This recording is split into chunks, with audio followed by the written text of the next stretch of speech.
Of course, the drastic ups and downs of the U.S. stock market for the last 3 days is alarming to investors around the world. Here with a look at what the market's volatility means in San Diego and for retirement investments is my guest, Dan Parks, Finance and Retirement Planning Lecturer at San Diego State University.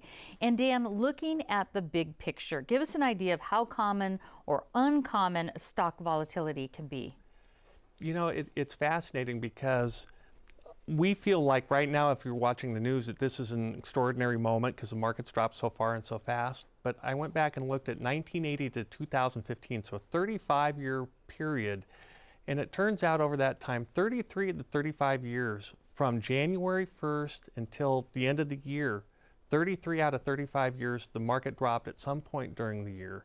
And if you average those drops over those 35 years, they averaged 9.2%. Average drop at some point during the year. As of last night's close, we were down 9.3%. So we're right in the historical average. This volatility is, albeit it's very painful to live through, it's very common and very normal part of our economic cycles. Yeah, and I want to get back to the painful part of that in just a second, but we've heard a lot this week about the market turmoil and its links to China's economic stability, even after the bank there lowered its interest rates at the central bank in China. So what's causing this reaction here, or is there a reaction here in San Diego? It's pretty much what we would call a wall of worries. So people are worried about the China economy slowing, and it's not going negative, it's just slowing from a high rate to a low rate. The U.S. economy is still on pace for about a 3% GDP growth this year, so we're at the tortoise of the tortoise and the hare. But in addition to China, we have the issues going on with, is the Federal Reserve going to raise interest rates?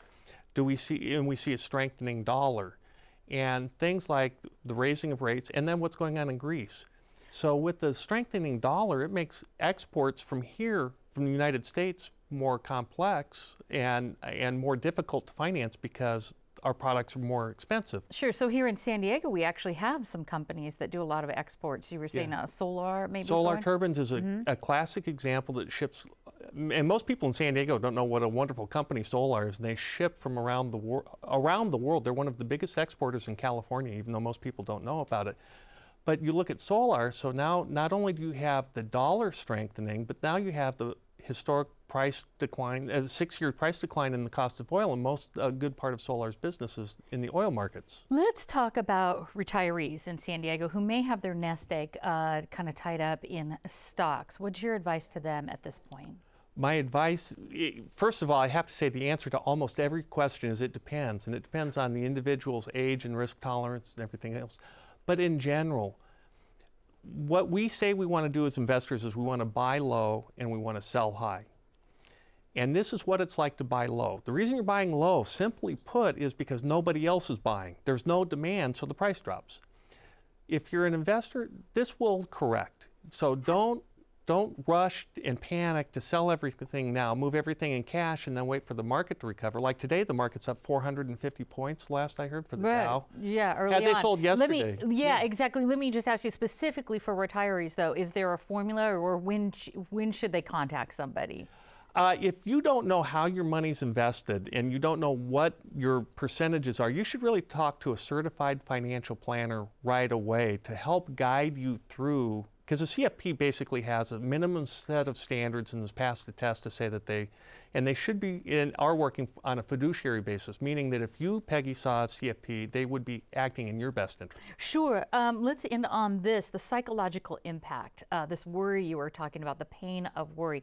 What does this kind of market have on people's psyche? What do we do when we start hearing this and seeing these things all over the news? People wonder if they're going to be able to retire. People wonder if they're going to have enough money to live on. And then they start to panic. And it causes people to make emotional decisions, and the best way to avoid that is to have a diversified portfolio and have a plan and stick with your plan.